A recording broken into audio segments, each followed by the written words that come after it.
കാസർഗോഡ് വീട്ടിൽ കഞ്ചാവ് സൂക്ഷിച്ച കേസിൽ പ്രതിക്ക് 1 വർഷം കഠിന തടവും പിഴയും ശിക്ഷ.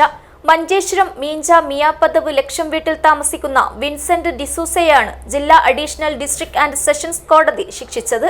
അത്യാധുനികവും ലോക നിലവാരവുമുള്ള ഫർണിച്ചറുകൾ വമ്പിച്ച വിലക്കുറവിൽ നിങ്ങളുടെ വീട്ടിലേക്ക് എത്തിച്ചു നൽകുന്നു. ബെഡ്റൂമോ, ലിവിംഗ് റൂമോ, ഓഫീസോ, സ്റ്റുഡിയോയോ ഏതൊന്നിനെയും ഭംഗിയാക്കാൻ ആർട്ടിക് ഫർണിച്ചർ ഇന്ന് തന്നെ സന്ദർശിക്കൂ.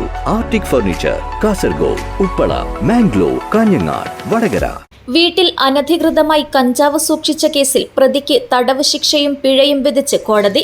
മഞ്ചേശ്വരം താലൂക്കിലെ മീഞ്ച ഗ്രാമം മിയാപദവ് ലക്ഷം വീട്ടിൽ താമസിക്കുന്ന വിൻസെന്റ് ഡിസൂസയെയാണ് Kasaragod additional district and sessions കോടതി ശിക്ഷിച്ചത്. ജഡ്ജ് രാമു രമേശ് ചന്ദ്രഭാനുവാണ് പ്രതിക്ക് 1 വർഷം കഠിന തടവും 20,000 രൂപ പിഴയും ശിക്ഷ വിധിച്ചത്. പിഴയടയ്ക്കുന്നതിൽ വീഴ്ച വരുത്തിയാൽ 2 മാസം കൂടി അധിക തടവ് അനുഭവിക്കണമെന്നും കോടതി ഉത്തരവിൽ വ്യക്തമാക്കിയിട്ടുണ്ട്. 2020 ജൂൺ 15 ലഭിച്ച രഹസ്യ വിവരത്തെ തുടർന്ന് നടത്തിയ പരിശോധനയിലാണ് വിൻസെന്റ് ഡിസൂസയെ പോലീസ് പിടികൂടിയത്.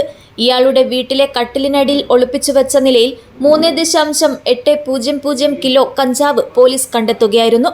മഞ്ചേശ്വരം സബ് ഇൻസ്പെക്ടറായിരുന്ന A Balachandran, ASI Ramachandran, police ഉദ്യോഗസ്ഥരായ മനു, അഭിജിത്ത് മോഹൻ, തൃഷ്ണ എന്നിവരടങ്ങിയ സംഘമാണ് പ്രതിയെ കഞ്ചാവുമായി പിടികൂടിയത്.